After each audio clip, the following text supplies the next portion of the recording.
Good morning or good afternoon. I am Ramayad, Senior Director of the Africa Center here at the Atlantic Council. It's a pleasure to welcome you to the Atlantic Council in Washington, D.C. With our partner, the Policy Center for the New South, the largest think tank in Africa, we convene today a unique event on the new trends of African migrations, a very sensitive topic, but critically important for the future of international relations. Before starting, I would like to stress two biases I noticed when it comes to African migrations. First, Africa remains underpopulated, and compared to Europe, which has a much higher population density. Two, Western countries are not the first destination for African immigrants. When they migrate, many prioritize a neighboring African country. The immigration of Africans is first and foremost intra-African. Yet immigration has never been without tensions. In Europe, the rise of far-right parties over the past 20 years has culminated in them becoming a major political force in the European Parliament ahead of the June 2024 elections. In the United States, it remains a contentious issue that now more than ever dominates election campaigns with the battles around the wall constructed on the US-Mexico border.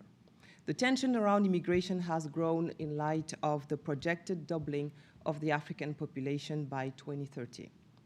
This demographic trend is raising fears in a part of Europe that is already dealing with the tragedies of African migration in the Mediterranean. In the United States, the decline of the population identifying as white from a level of 80% 40 years ago to 57% of the overall population is also the subject of heated political debate. What does African migration mean today? How has it evolved in terms of flows, of nature, of origins, and destinations? How are African immigrants perceived in the host countries? Moroccans in France and Nigerians in the US, in UK, in South Africa. Our event will also offer the opportunity of a report launch, Migration Dynamics in the Atlantic Basin, Case Studies from Morocco and Nigeria. That is the title of this important report. I would like to thank Amal El Wasif and Constance Barry-Newman, both senior fellows at the Policy Center for the New South and the Atlantic Council for their remarkable work available on the Atlantic Council website. Constance and Amal will present their key findings and recommendations today in a conversation moderated by Benjamin Mosberg, Deputy Director of the Africa Center. This presentation will be followed by a high-level expert panel I would be pleased to moderate. But before that, allow me to introduce our keynote speaker, Professor François Héran.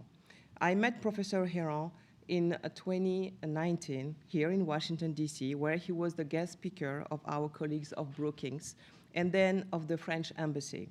The important crowd that welcomed each of his appearances gives you a clear idea of his well-established reputation in the world. It is an honor to welcome Professor Héran, Chair of Migration and Societies at the Collège de France. Pleased to make this intervention for the Atlantic Council. First of all, many thanks to Madame Ramayad for this warmful invitation. Let's begin immediately with the facts, because I think we need to get back to the facts. Yes, there is a lot of fears about African migrations due to the fact that all the demographic prospects were published by the United Nations explain us that, yes, within up to 2050, the number of people living in Africa will double. And if we consider that at least in the African populations, there will be a constant propensity to emigrate in the next decades. Of course, this means also a doubling of the number of immigrants from Africa to Europe, for example, or to the United States. In fact, it's a little more complicated than that, because Africa has not a very elevated a very high propensity to emigrate. We know that most of the African migrations are internal migration or intra-African migration. That is, people from sub-Saharan Africa, for example, when they migrate abroad, migrate in 70% of the cases migrate to another country, also sub-Saharan country, sub-Saharan region. The situation is different with Maghreb because the problem with Maghreb and even the tragedy with Maghreb is the fact that the three countries are compartmented. The borders are closed. There is no free circulation between the three countries of Maghreb, Algeria, Morocco, and Tunisia. So when the people from this sub-region want to improve their conditions, their life conditions, they have to migrate overseas, and mainly in Europe. What we observe, so there is a huge contrast between the Maghreb pattern of migrations and the sub-Saharan pattern of migration. Within the sub-Saharan region, there are a certain number of treaties on free circulation. It is important, I think, for the European diplomacy to encourage these free circulation treaties because I think that the future of Africa is certainly in the development of a free circulation within Africa. And if we take into account the projections based on the United Nations estimated population growth, under the hypothesis of a constant propensity to emigrate, we see that the number of emigrants outside an African country, presently 46 million persons, more or less, should be in 2050 74, something like that. Not exactly a doubling, but this will not make Africa the first continent of emigration. Asia is still much more important, at least the double of African population, because it is at least, well, as we know, a populated continent. And whereas Latin America will, of course, stagnate. So I think that the real panic we have about African migration in Europe is completely exaggerated.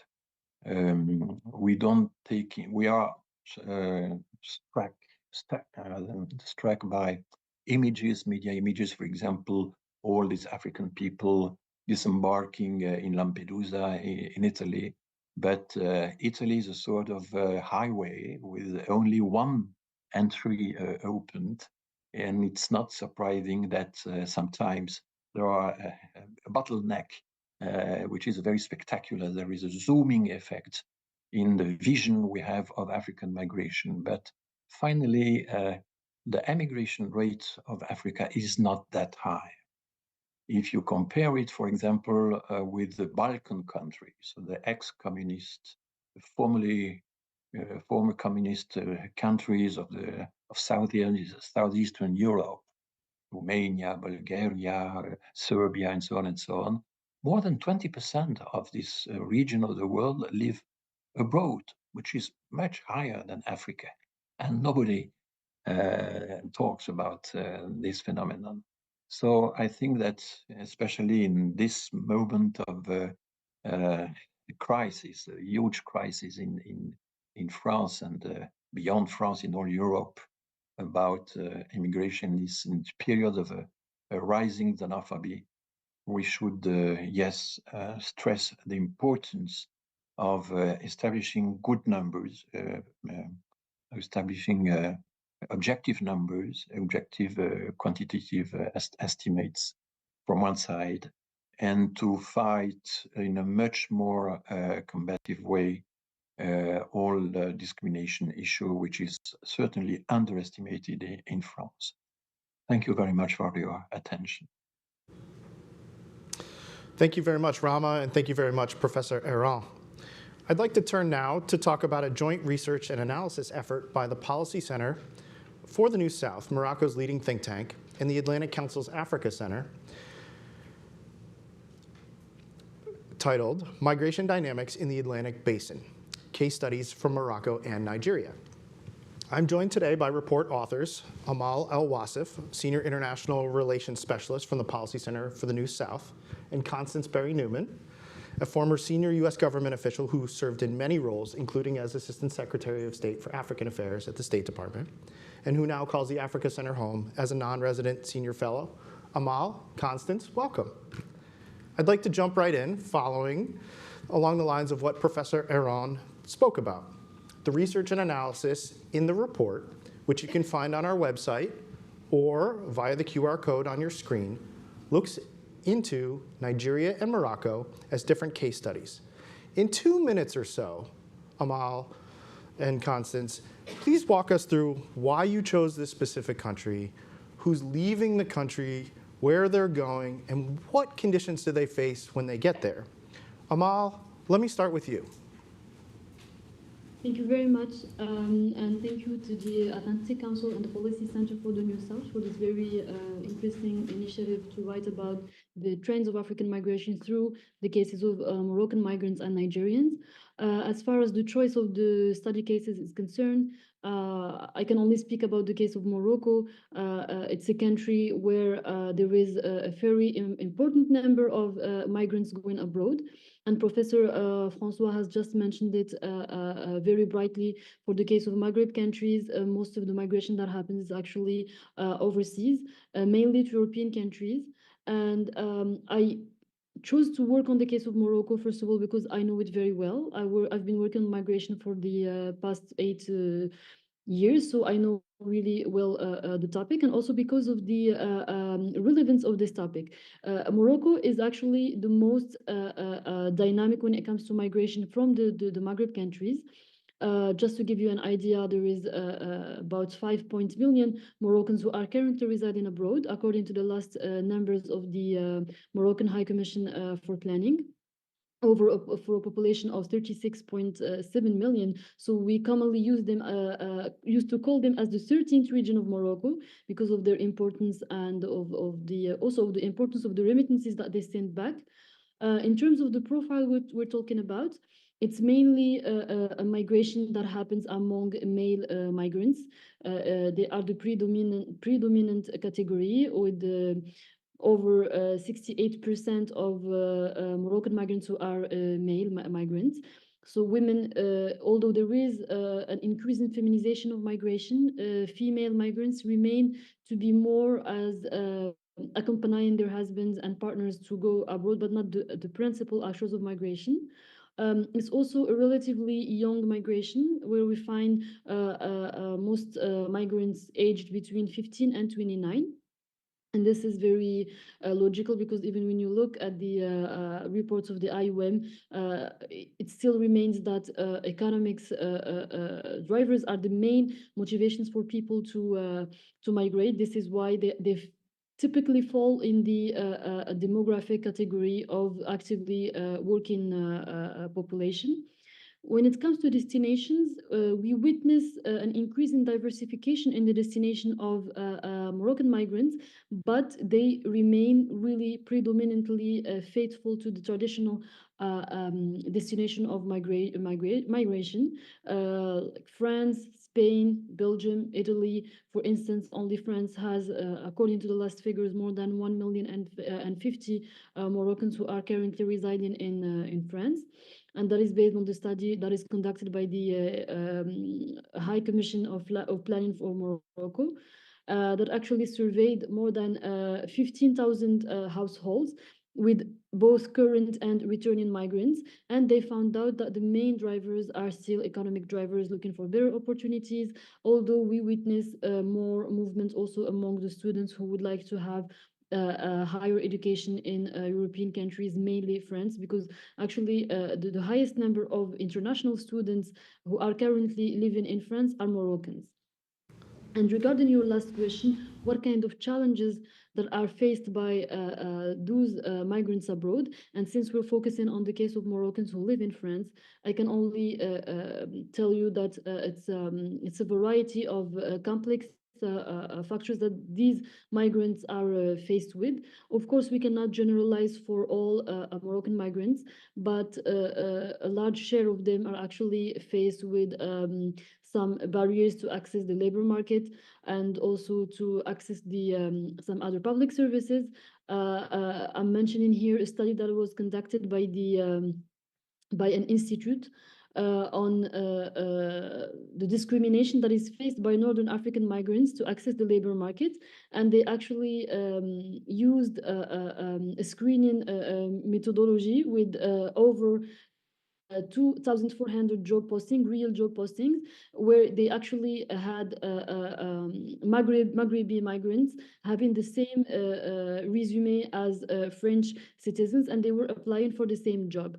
And surprisingly, the people from migratory background got 4 times less responses than the French or their French counterparts for the same level of qualifications. This is only an example of the multiple discrimination that they are faced with when it comes to accessing the labor market, to other services like housing, and also to schools. And this is really it's interesting to look at it from the framework of the intersectionality theory, because there are a lot of, most of the times there are layers of discrimination. So it depends on where the person is living, first of all, in their neighborhood. It conditions what kind of education they are getting, and afterwards, what are their chances to access the labor market and to benefit from other services.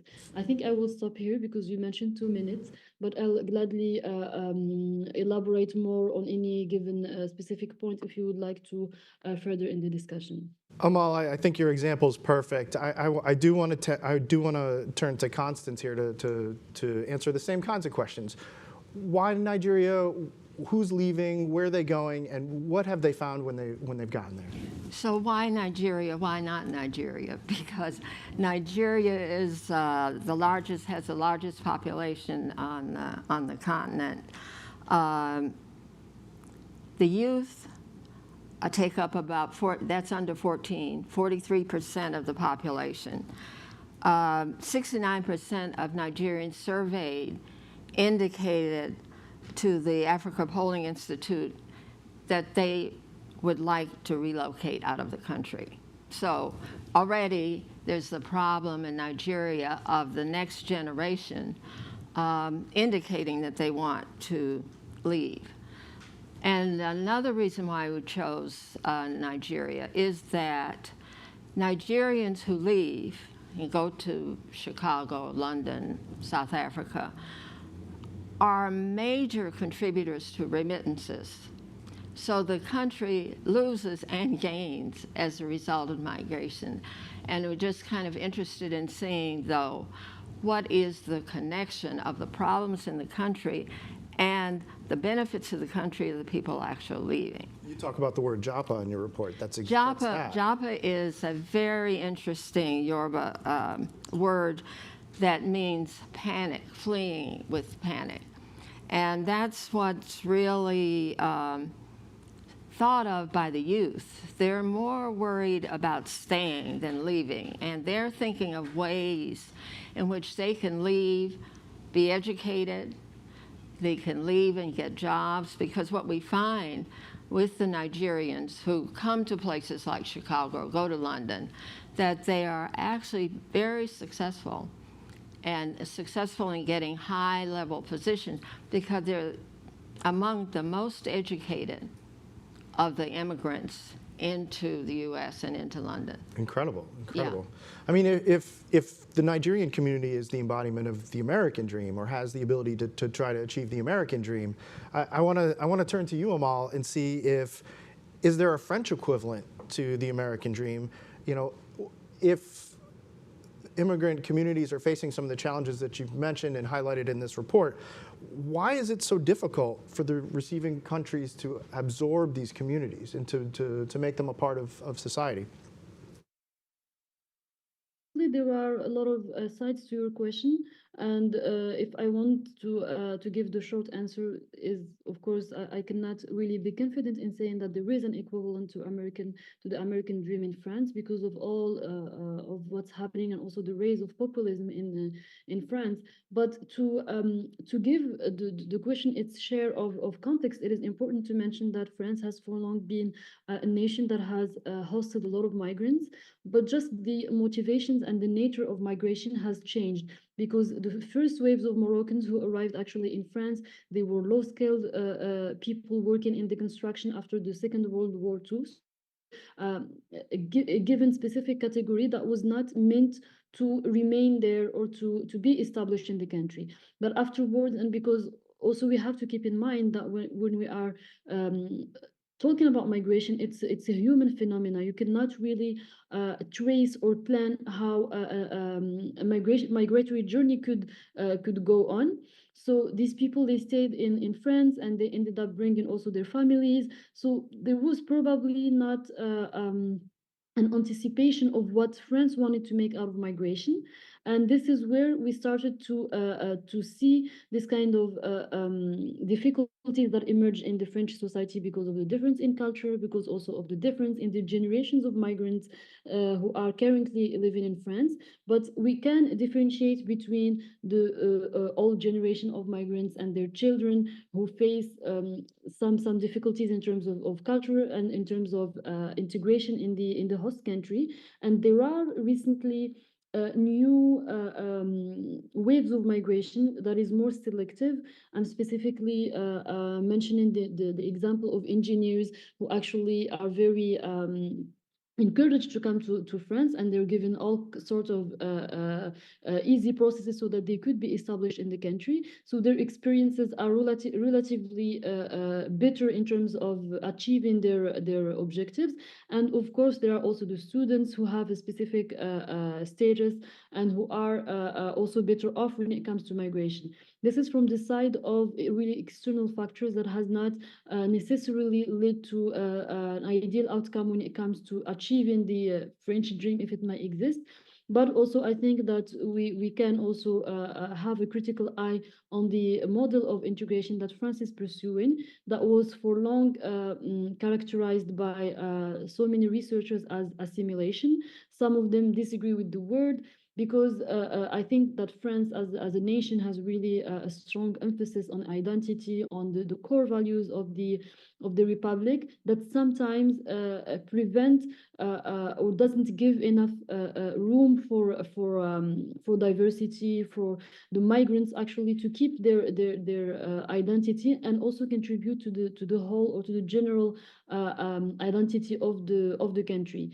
If I only compare, for instance, my experience living in the US for 1 year as an exchange student, and also frequently going to France and having friends who are established in France, I think that it's also about the choices that are made by the top management and the government of each country between two different integration models. One that is based on really having and keeping the identity of the republic and the core values of the republic, and that everyone has to kind of be adhering to these values. And another model that has known since the beginning that it's a nation that is also built on migration and that welcomes the diversity of all migrants as long as they fit into the laws and regulation of the country. I think that this is the biggest difference between the two models. And I think that that's what makes the two case studies so interesting, is that there is such a difference in context there. But we're coming to the end of this first segment. Amal, before I turn away from you, in 30 seconds, can you tell me, in your view, what are the two main takeaways from your report? If I'm an immigration skeptic, what should I take away from this report? I would say is actually having more an openness of spirit when it comes to discussing the question of migration, no stereotypes when it comes to understanding what's actually going on, and knowing that we have to make efforts both as sending and host countries to really work out on ways and models of integration that could be in the benefit of the host and the sending country. Thank you, Amal. Constance, we're here in the studio. We're hearing all this. We're setting the stage for an expert discussion here. If I have your report in front of me, what are the two main takeaways that I need to have in my mind as I listen to the next segment and as I read the report in full, which you can find on our website or on the QR code on your screen?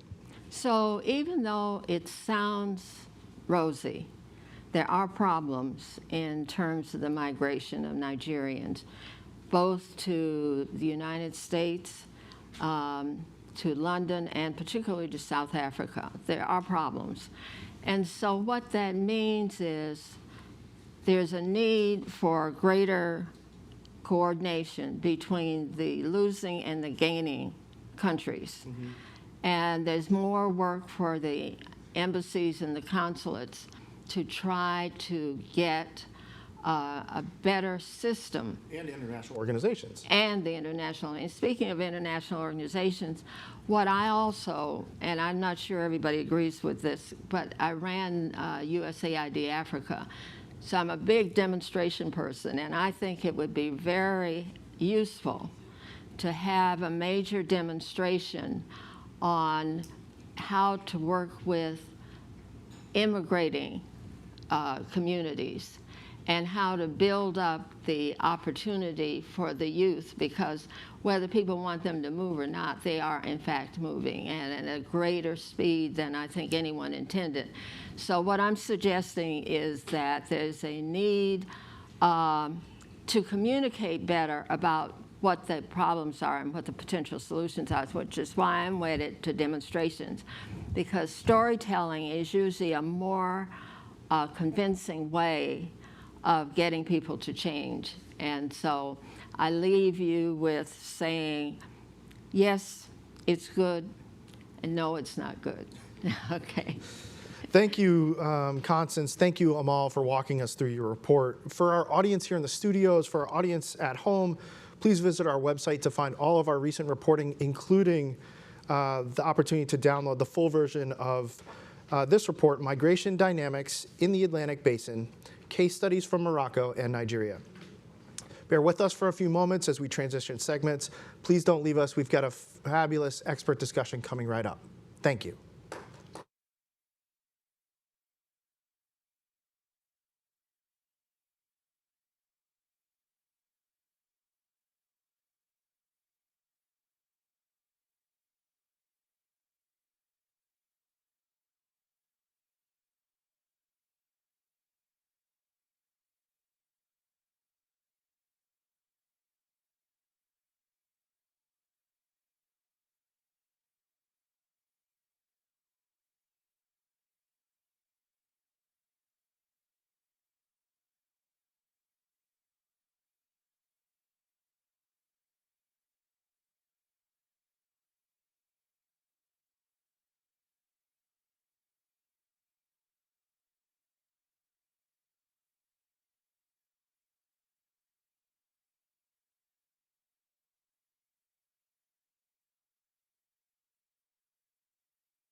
It was a delight to hear from Amal and Constance the key findings and recommendations from their report under the excellent moderation by Ben Mossberg.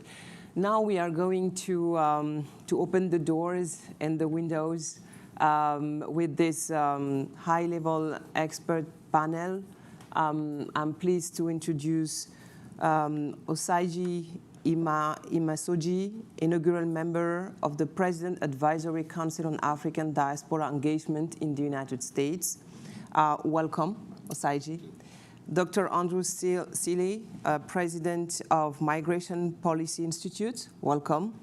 And Dr. Lara Smith, Associate Professor, African Studies Program and Department of Government at Georgetown University. Welcome too.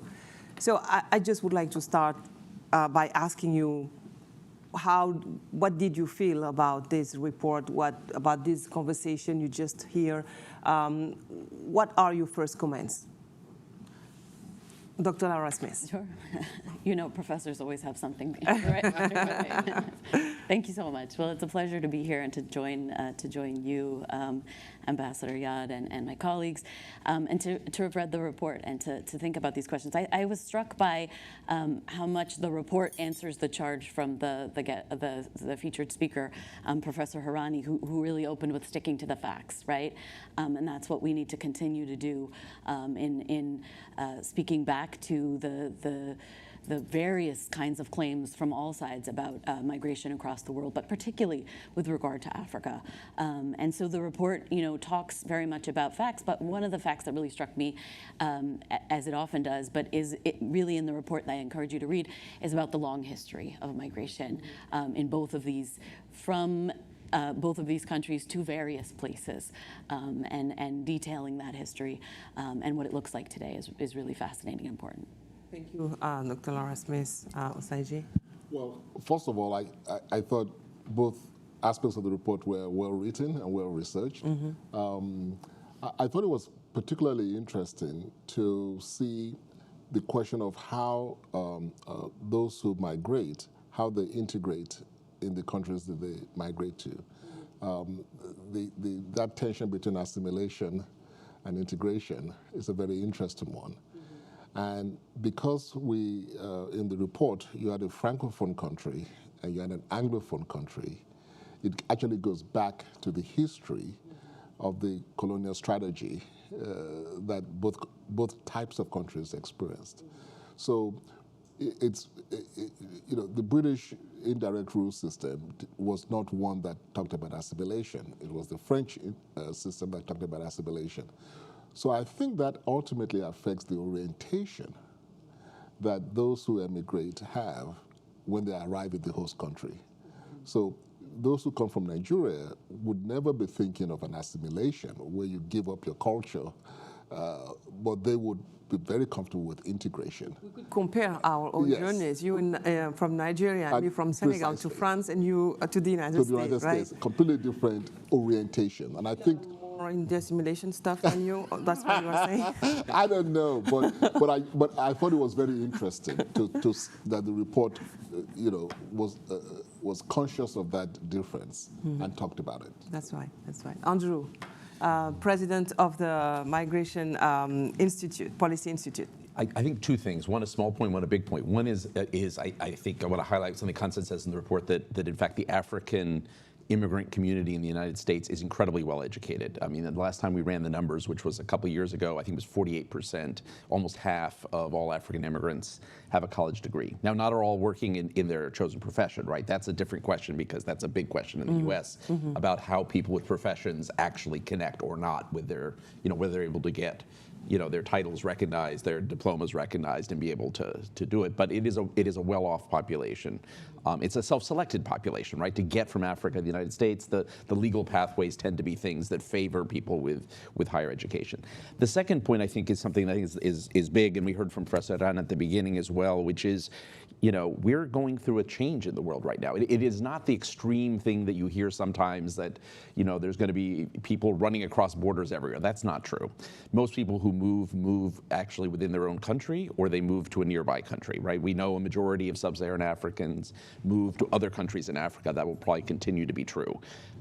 It's slightly different with North Africa. But, that is, people tend to move in smaller spaces. But we are going to see more international migration in larger chunks and larger distances. And it's as much about demand in some countries as it is about supply, right? I mean, it is about the doubling of the population in Africa, so that's where people will come from. But it's also because you have countries like Italy and Spain and Germany and Denmark that are reaching a point where their labor market's about to decline, or has started to decline in some cases. East Asia, parts of the Americas. and there's going to be a demand for workers. And Africa will be the place where there are the largest number of people coming of working age.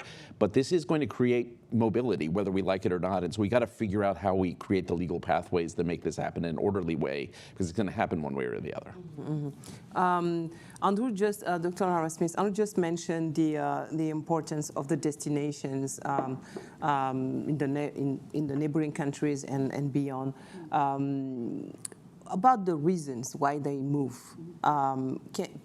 would you like to, according to you, would you like to tell us about the reasons of these migrations, and do they have changed over the years? Because we hear a lot about climate migrants, refugees, economic migrants. We hear a lot of what are the main trends when it comes to Africa, what's going on about the evolution of these migrations. Yeah, I mean, it's an excellent question, and it's one that I think Amal's section does a really nice job of sort of pointing out that the sort of three main reasons that many migrants in the world move, and in this sense, Africans are no different than other migrants when they're thinking about the reasons that they may need to move, and again, the different types of movement that you've talked about within their country, across a border to a neighboring country, and further, are economic, education, and family reunification, right? And those are,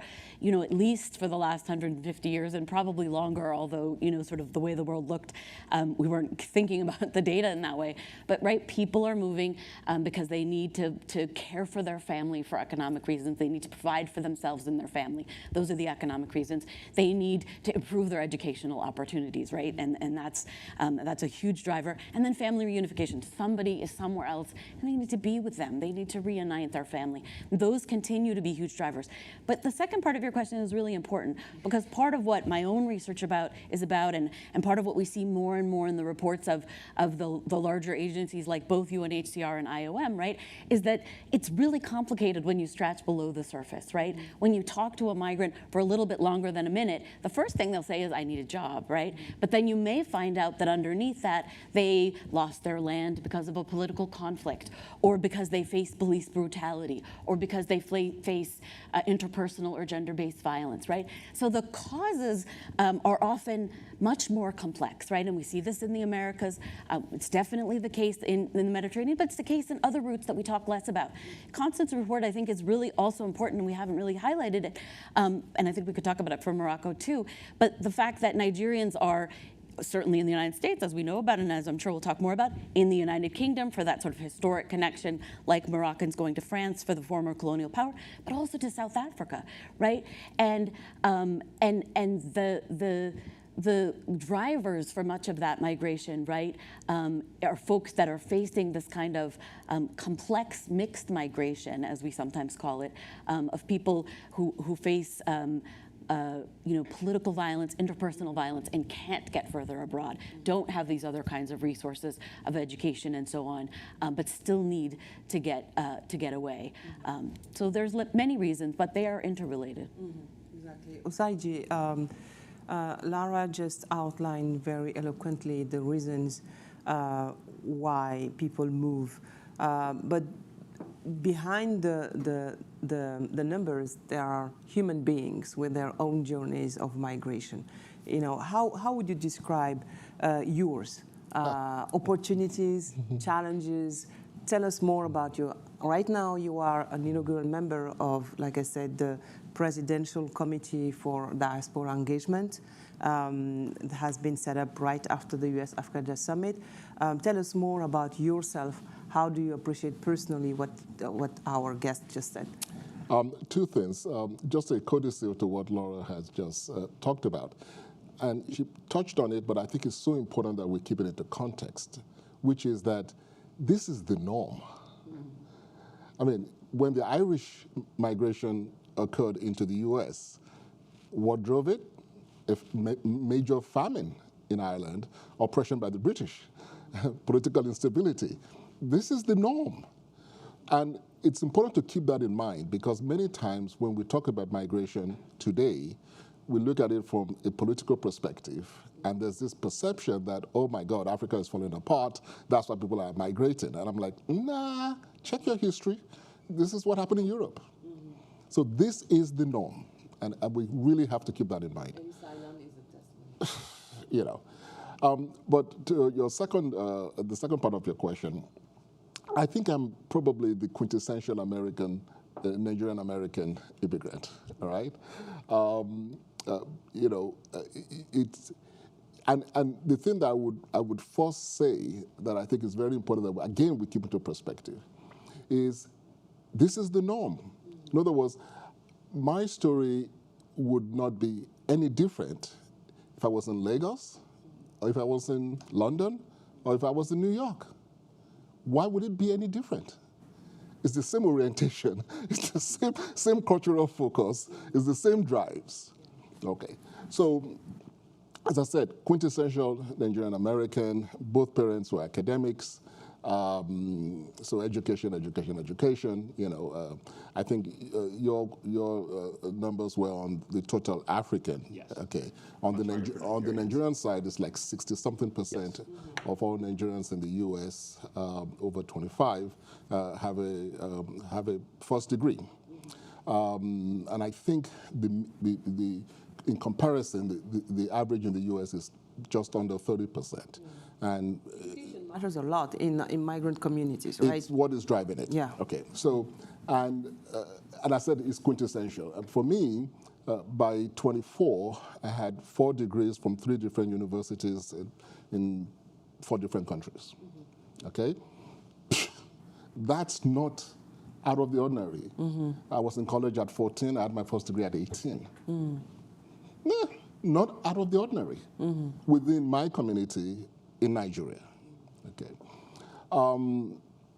Came to the States, went to Penn, University of Pennsylvania, for postgraduate studies in law, and you know, ended up staying to practice law in the States, and ended up becoming a partner in Pricewaterhouse and corporate finance, and then ended up going through 6 different professions. Okay, again.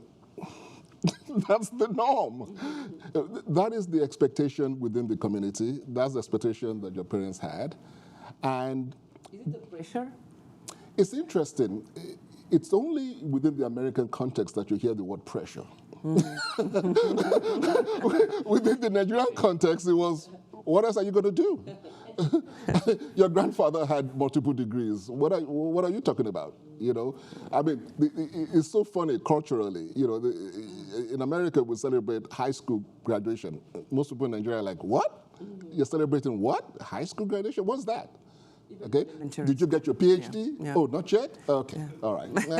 You know, so it's a completely different orientation, and ultimately, you know. I ended up, as I said, 6 or 7 different professions, but we are very eclectic in terms of the interests that we have. It's very, very common for Nigerians. It's very rare to meet a Nigerian that has one profession or one area. They have 4 different business cards. Very flexible. Yeah. So that is my American story. An American dream. I think the American dream is very similar in many regards to the Nigerian dream, which is you want to be successful, both academically and economically. You want to have a community that supports you. You definitely are hyper-focused on what is happening with your children. There's this funny comedy that was on TV for a while, Bob Hart's Abishola, and it was pretty accurate as to the kind of focus and what drives that kind of community in that regard. So I think all those things were normal. I might say maybe the other thing, which goes back to my earlier comment about assimilation and integration, is that within again, this is broad generalizations are always dangerous, but for purposes of this discussion, within the Nigerian community, once people migrate to the States, they didn't do it to play. They did it to be very successful. So what is the result of that? The result of that is that you have Nigerians in major positions in the U.S. federal government, major positions in state governments. So politically, they're quite active. Yeah. The first African mayor of Colorado Springs happens to be a Nigerian. You see Nigerians very active in the academic world. Again, chair, a good friend of mine, Nelson Oyofiku, is chair of the neurological department at Chapel Hill. Bayo Ogunlesi sold his platform for 18 billion. Yeah. So you see that consistent push across the board, because guess what? They're home. And they're going to do at home the way they want to do anywhere they choose to be home. And speaking of home, we need to talk about the receiving countries, Andrew, because the success is driven by your own eagerness to succeed, right?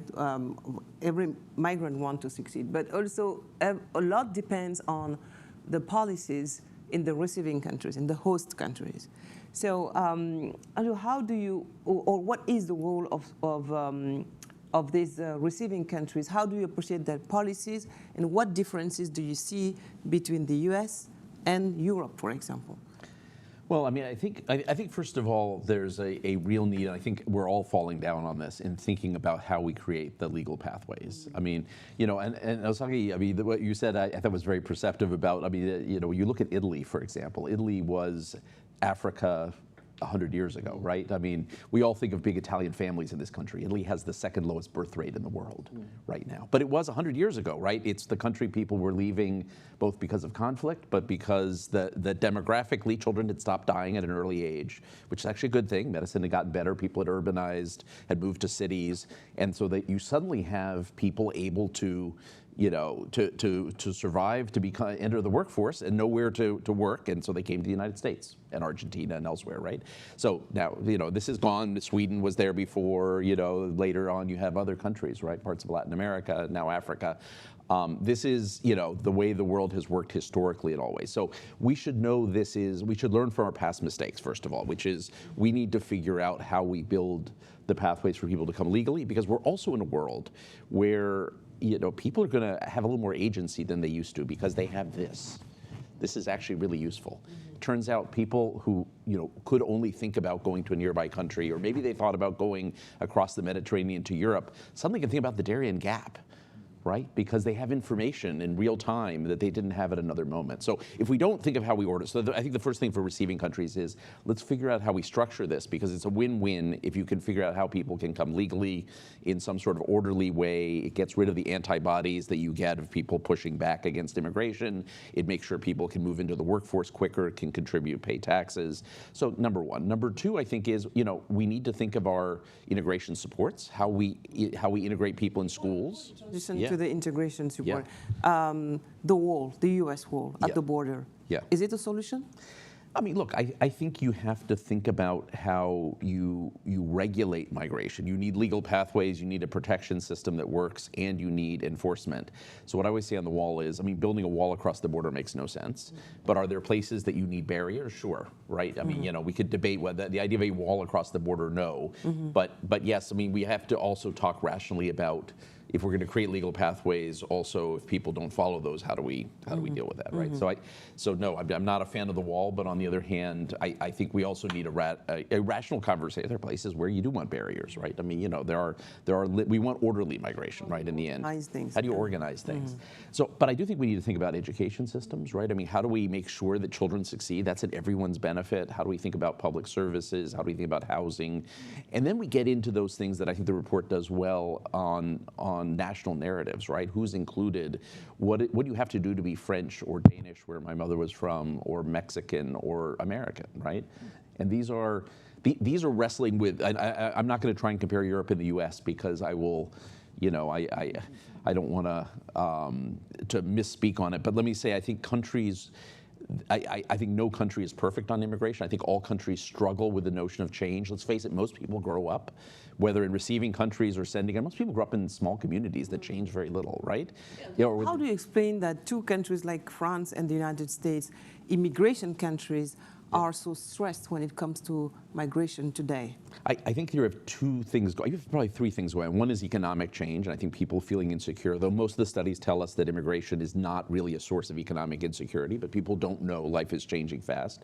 Cultural change, I think, matters, right? I mean, people are dealing with their neighborhoods looking different, feeling different, their customs changing, the pace of change has certainly increased.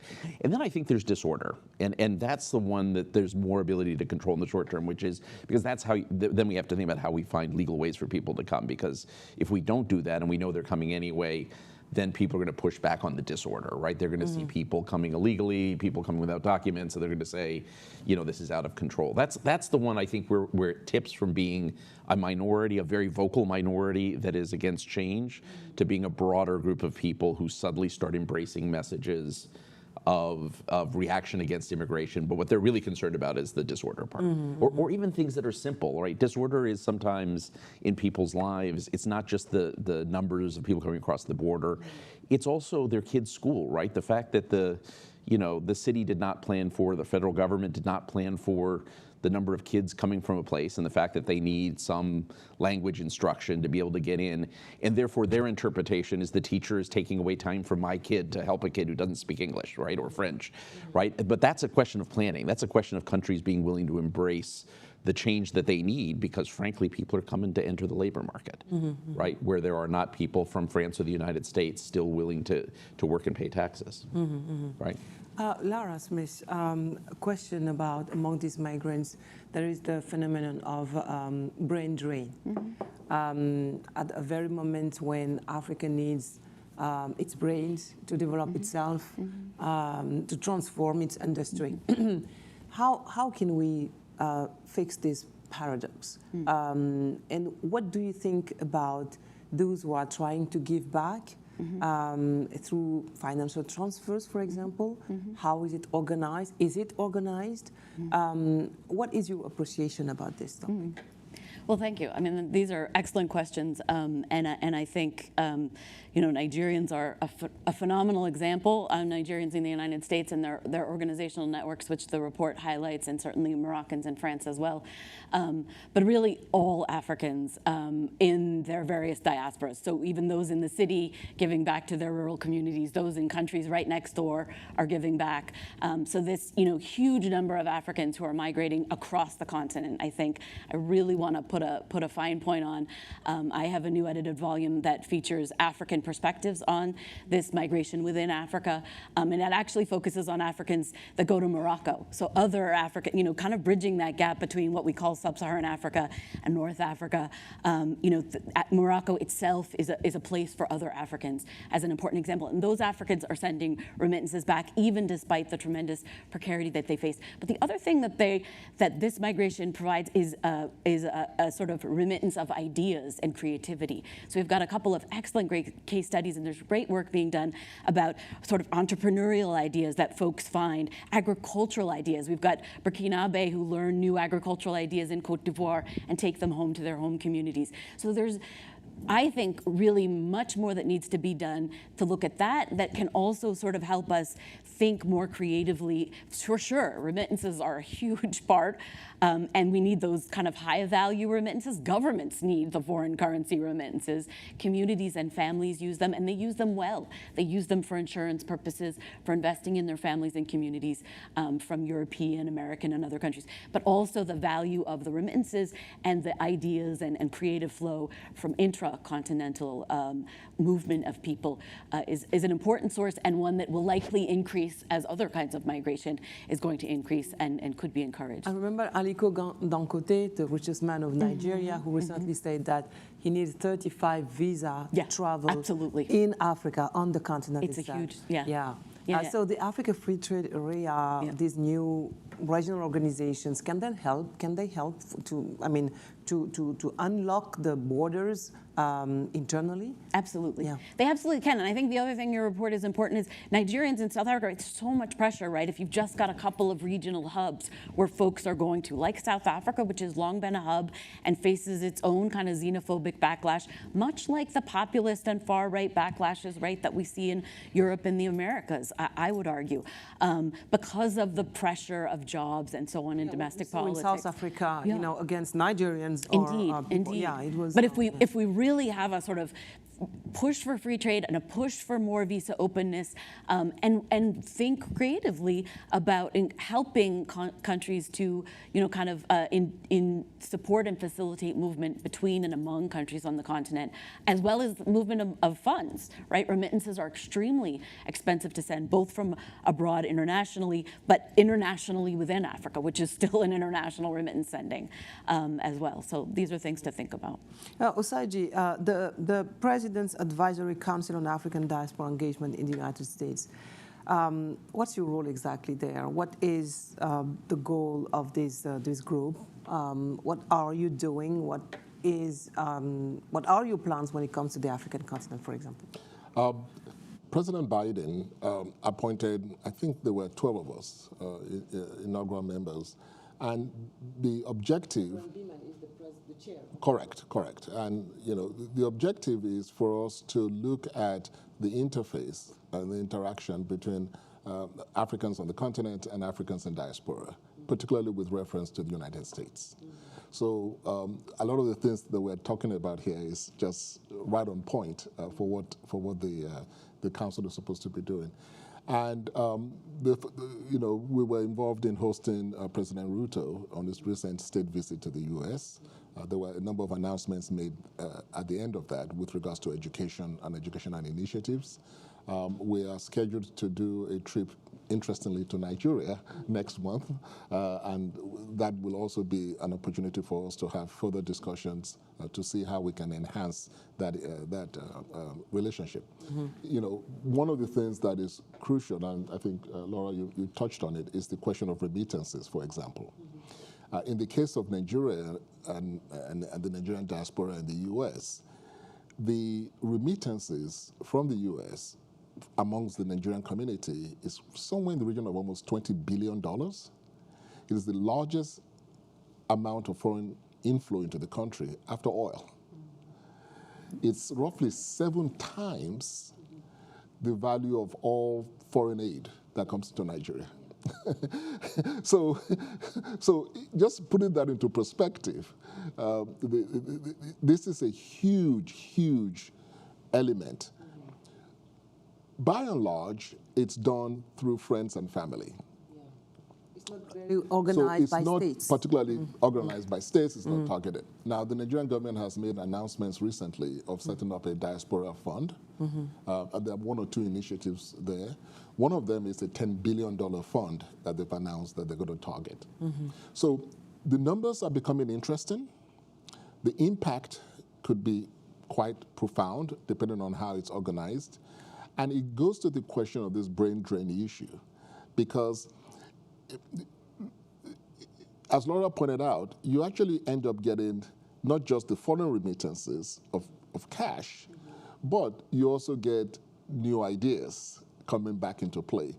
And for those who are interested in a religious perspective, you almost think about what happened with Joseph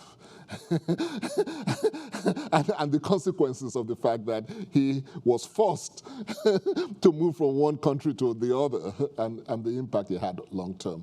So I do think that there are significant negative aspects of the brain drain, but I also think that there could be some positive aspects of it, depending on how it's managed.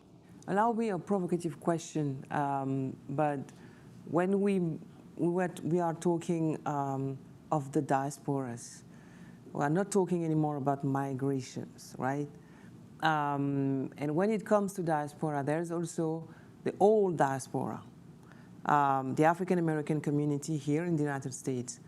And we know that some of them, more and more, are eager to come back to the continent. Remember the year of return by Ghana. How do you appreciate the relations between the African immigrants coming here voluntarily and this old diaspora that is curious of its roots on the African continent? 3 quick comments on that. The first one, in the charging document that we were given as the Presidential Advisory Council, there was language in there that actually addresses that, that specifically says Africans on the continent, Africans in diaspora in the US, and African Americans who got to America as a result of the period of enslavement. I mean, it's actually in the charging document. So I think it's important to think about those three groups, because as is in the report that Constance said, there are differences that sometimes, if not managed properly, lead to stress. Okay, and I think that those differences can be ameliorated and really improved on, but you can't even start that if you're not conscious of the fact that there are differences. That's number one. Yeah. Number two, in many regards, okay, in many regards, the challenge that African Americans have and Nigerian Americans have, for example, is the challenge of communication. We've both learned about each other through the prism that was created by others. So if you ask the average African American, what is your first perception of Africa? Oh, they saw Tarzan. I guess Riceboro never stepped on the continent of Africa. He just made it up. If you ask most Nigerian Americans, what's your first reaction about African America? Oh, we saw Shaft. Okay, so we need to re-educate ourselves and to learn more about each other in real terms. And unless we start doing that, it makes it harder to have the kind of connection that you need. Lara Smith, the African Union 6th region, do you know what it means? And if it makes sense, or if it works? It's the 6th region, right? Yeah. representing the diaspora. Yeah, of course, yeah. It does make sense, yeah, of course it does. I mean, and actually, I mean, the African Union really needs to be the place that we go to and look to for leadership on this, right? They have taken leadership and they need to continue to. You know, one of my students I was talking to him from Durban, he's in Durban this summer yesterday, and he said, you know, when I look at the AU 2060, you know, Vision 2060, or what is it called? You know, but it's the 2060 report for the AU, you know, the continent is constantly looking forward, and we are always looking backwards, right? Sort of, what can we get back again? But when you're on the continent, right, this youthful continent is looking forward. The AU is looking forward, right? And that includes the diaspora. But you know, back again to this sort of you know, demographic trend, you know, migration trends. For me, these are really optimistic. There are great challenges there, but there are great opportunities, and I'm looking forward. Yeah, thank you, Andrew. My last question is for you. Before we wrap this up, among the migrants, there is a category of migrants that is very, very important, the refugees, the political refugees, such as in Sudan, for example, the largest refugee crisis in the world right now. What is your appreciation of the way these groups should be treated by the international community? I mean, I think we need much more support for this. I think we need to recognize that also climate is another element. We don't want to call them refugees for reasons of international law, but that climate matters for people leaving as well. But refugees also do really well where they land, you know, and so actually figure out how we resettle refugees, how we allow the diaspora, by the way, to help resettle, because it's often diaspora groups that help bring people in. And if I could just add to actually what Osagie and Lara said, I think there's also ways of thinking about how the diaspora, I mean, we're talking about more remittances than development aid around the world right now, and more than foreign direct investment most years, right? Thinking about policies that help people invest in their countries of origin, right? I've been following this for personal reasons with some friends who are investing in Africa, and it's actually, you know, there's a huge appetite now that you have countries like Nigeria and South Africa and Senegal and Kenya that are growing for people to go back and actually make real investments, because it's both symbolically important for them, but also it's a way of making money, right? It's also actually a smart investment. You know, if governments could think of policies and international financial institutions, think about how you support that's already going on now, that could be a huge addition to many countries in their development efforts as well. Thank you very much, Andrew. Thank you, Lara. Thank you, Osagie. It was a pleasure. This was a very impressive discussion, really. We have not covered everything, of course, because there's so much to say, but I'm sure the audience has appreciated this conversation. Thank you very much. And this last question allows me to transition to the next conversation we'll have about Sudan, an update on Sudan. Like I said, the largest refugee crisis in the world right now. So in a few hours, we will host Tirana Hassan, the new executive director of Human Rights Watch, who just released a report on ethnic cleansing in Sudan as a genocide started in the country. In the meantime, I would like to thank our audience for watching this important event, and thank again Amal and Constance for their remarkable report. Thank you, the Policy Center for the New South, for this very critically important partnership we have with the Atlantic Council, and see you soon. Bye.